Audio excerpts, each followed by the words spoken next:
بسم اللہ الرحمن الرحیم۔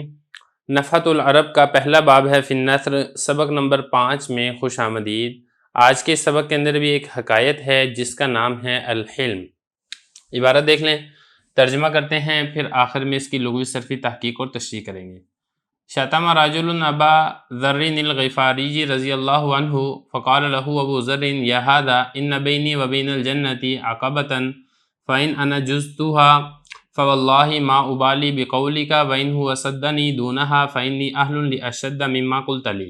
عبارت ہوگی ہے، اس کا ترجمہ دیکھ لیں، پھر آخر میں اس کی لغوی صرفی تحقیق اور تشریح کریں گے۔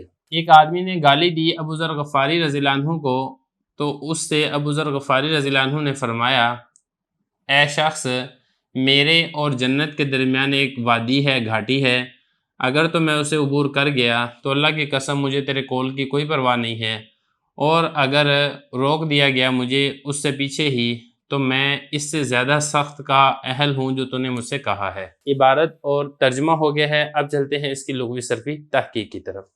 دیکھیں، پہلا لفظ ہے الحلم، حلوما یحلم حلما، باب اس کا آتا ہے کاروما اور اس کا معنی ہوتا ہے بردبار ہونا۔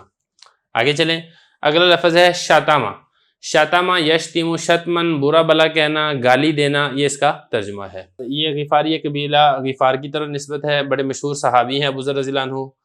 تو کیا فرمایا ان سے؟ عقبتن، عقبہ اس کی جمع آتی ہے عقبات، گھاٹی، پہاڑی راستہ، رکاوٹ، یہ اس کا معنی آتا ہے۔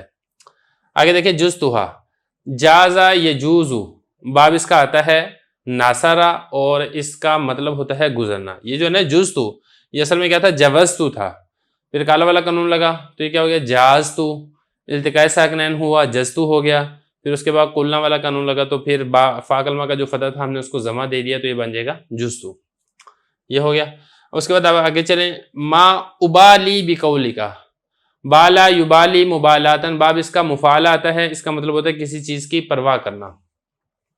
ما ابالی، میں پرواہ نہیں کرتا تیرے قول کی۔ وَإِنْ هُوَ صَدَّ، صَدَّ يَصُدُّ، اس کا مطلب ہوتا ہے روکنا۔ اور بس یہ تقریباً پورا ہو گیا لغوی صرفی تحقیق۔ اس میں کچھ دیکھ لیں عبارت کے حل کرنے کے لیے تاکہ ذرا بات سمجھنی آسان ہو جائے۔ یہ جو ابا ذر غفاری ہے، یہ اس شاتمہ کا مفعول واقع ہو رہا ہے، یہ رجل اس کا فاعل ہے، اور کالا یہ فعل ہے، اس کا فاعل کون ہے؟ یہ ابو ذر ہے۔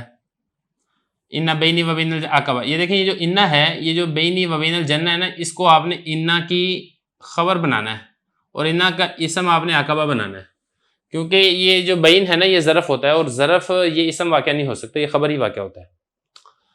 اور اس کے بعد آپ آگے چلیں، فَإِنْ أَنَا جُزْتُهَا فَوَاللَّهِ، یہ دیکھیں، یہ نا فَإِنْ أَنَا جُزْتُهَا، یہ بنے گا شرط، اور اس کی جزا کیا ہے؟ وہ یہ فَوَاللَّهِ مَا أُبَالِي بِقَوْلِكَ، یہ بن جائے گی اس کی جزا۔ وَإِنْ هُوَ صَدَّنِي دُونَهَا، یہ بنے گا شرط، اور اس کی جزا کیا ہے؟ وہ یہ سارا جملہ ہے، فَإِنِّي أَهْلٌ لِأَشَدَّ مِمَّا قُلْتَ لِي، یہ سارا اس جملے کی جزا بن رہا ہے۔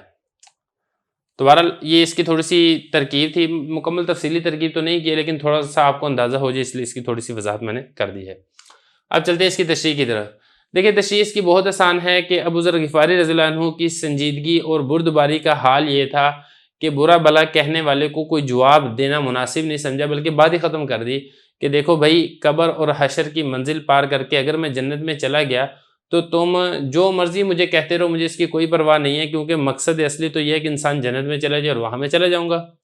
اور اگر مجھے جنت میں جانے سے پہلے ہی روک دیا گیا، اور اگر اللہ نہ کرے مجھے قبر کے عذاب میں یا جہنم کے عذاب کے اندر مبتلا کر دیا گیا، تو پھر جو تم مجھے آپ برا بلا کہہ رہے ہو تو میں تو اس سے زیادہ کا حقدار ہوں کہ مجھے اس سے بھی زیادہ برا بلا کہا جانا چاہیے۔